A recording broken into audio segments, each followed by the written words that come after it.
You might have seen this video when it first went viral. You know, back in the before times. It's adorable, sure, but it also demonstrates something about us humans, about something we need that we're not getting enough of these days. When we hug a person, both people in that exchange release oxytocin. That's right, we're not getting our daily requirement of hugs, says Emiliana Simon Thomas, who studies human happiness at UC Berkeley. When we release oxytocin, we feel pleasure, we feel warmth, we feel that sense of safety. Our stress physiology becomes quieter. Oxytocin is a really important part of our collective demeanor as a species. A species that these days is supposed to be socially distanced, which, while safer, can feel very isolating. In just a few months, we went from this to this, and to, well, the even slightly more absurd. Yeah, hey, good to see you, Lynn. Back again, together. High five, left hand. Any way you look at it, zero physical contact is bad for our health. But, says Simon Thomas, there are still ways to stay connected. I think it's going to be a challenge, and I think we are going to have to take on some compensatory behaviors. If it's something like making eye contact more deliberately with other people who we encounter, even at a 6-foot distance, in times where previously we might have just walked by, we need to make that eye contact.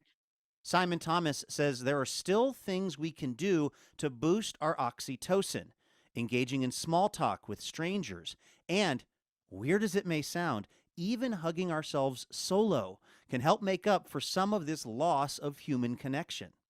But the big question is hugging someone outside your bubble ever okay these days? If you want zero risk, don't hug. Lindsay Marr is an environmental engineer at Virginia Tech and a leading expert on how the virus is transmitted.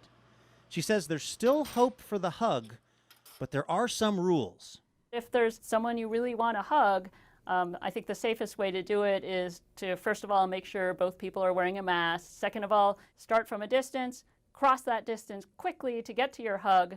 Keep your faces away from each other, in fact, pointing in opposite directions. If you're having trouble visualizing it, the New York Times published this handy guide to safe, or at least safer, hugging for reference. It's based on Marr's recommendations.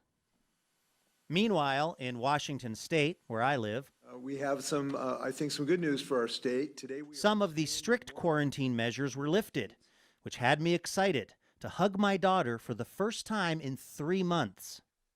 I printed out this helpful graphic from the New York Times. I texted it to her, so we're on the same page about safe hugging, and she just showed up. So let's see how this goes.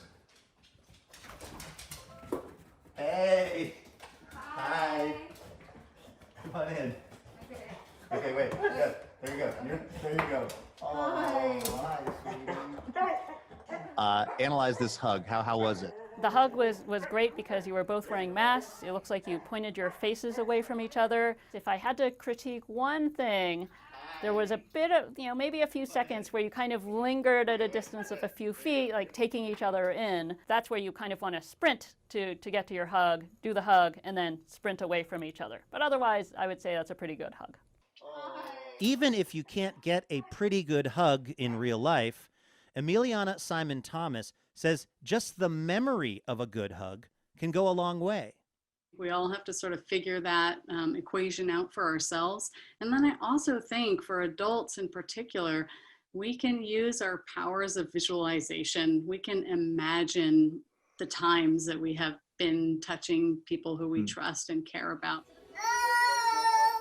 So go ahead and watch all the adorable hugging videos you want. After all, it's self-care, something we can probably all use a little more of these days.